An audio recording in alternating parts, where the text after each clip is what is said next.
Youth Club, because this part of the programme is going to be used in a concerted campaign to get at a group of boys who might very well not watch Crimewatch Live. They're involved in a murder which affected the whole nation back in November.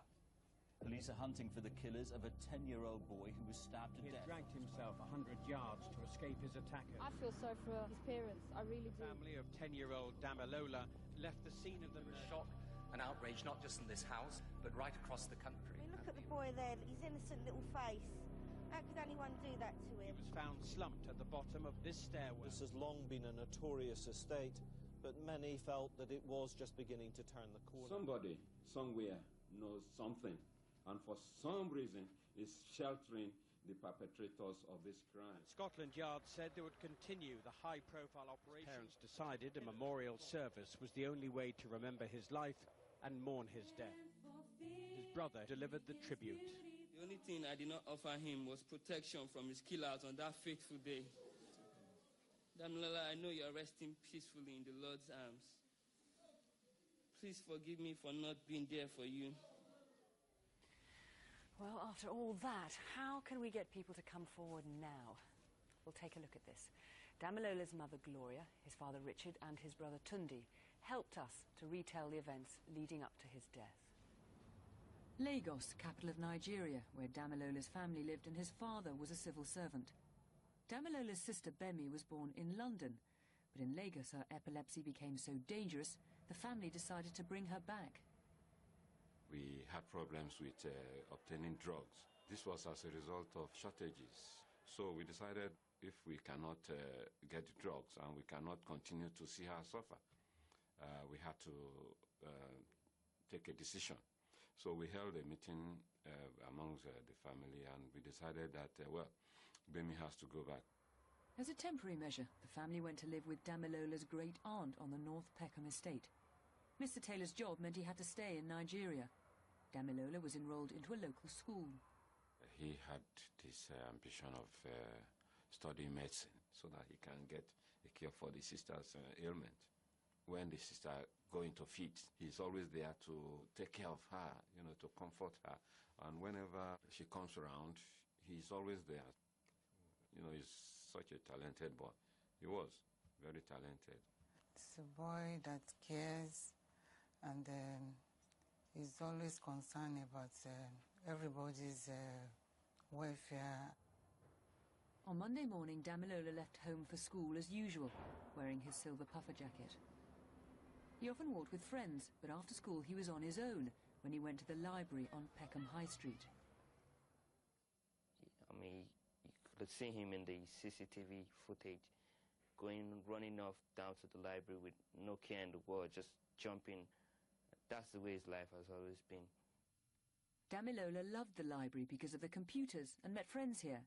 No doubt other kids were hanging out here too, maybe in the music section. Do you remember someone being picked on? Damilola seemed happy enough when he left at around 4:30 and played briefly with two other children. What's now important is if you know where he went from here, the swimming pool car park next to the library. Think back. What were you doing on the day Damilola died? Did you see anything that could explain which route he took? If you saw anyone else at around 4:30 or 4:45 that Monday afternoon between the library and Blake's Road, please give us a call. I was passing along Blake's Road. It was getting dark. It was a bit chilly as well. I saw a patch on the floor, which I thought it was a squashed tomato. When I went a bit further, I saw another patch which was larger, and I realised it was blood. I kept following the blood to see a bit what was going on. He went up the stairs of the block of flats. I saw this boy, which he made eye contact with me. You know, he was like, help me quick, be with me. And I realised he was hurt, blood was running through his leg. It was horrible. The attack probably took place on Blake's Road itself. It's a fairly busy street and there must have been others about.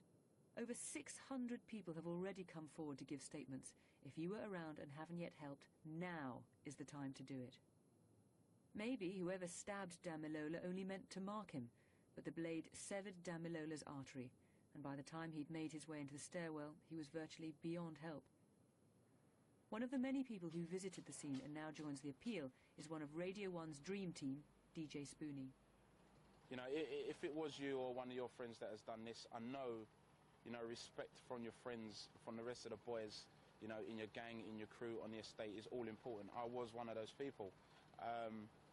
But, you know, something like this deserves no respect whatsoever.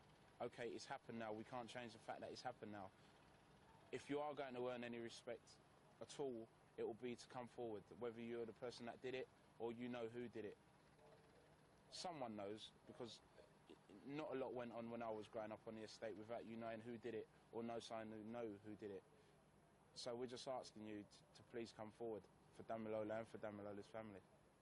I never expected such thing to have happened to such a lovely boy.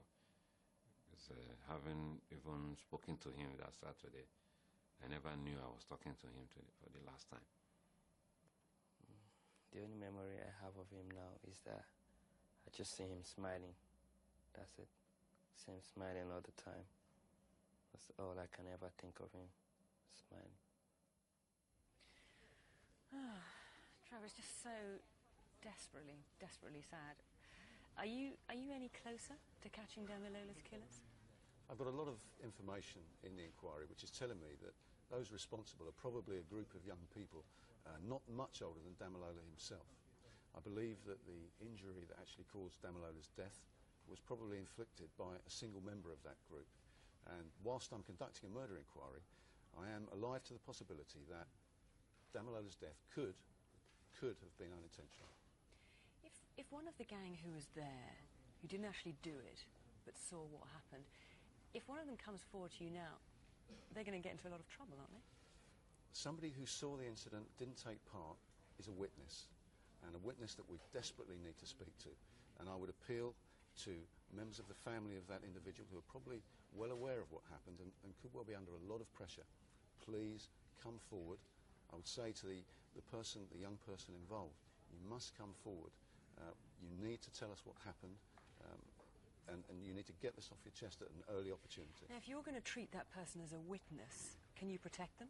Absolutely, and I will give an undertaking here and now that anyone that comes forward as a witness and fears that they may be intimidated or members of their family may suffer as a result of talking to us, we will protect them, and I can give an undertaking.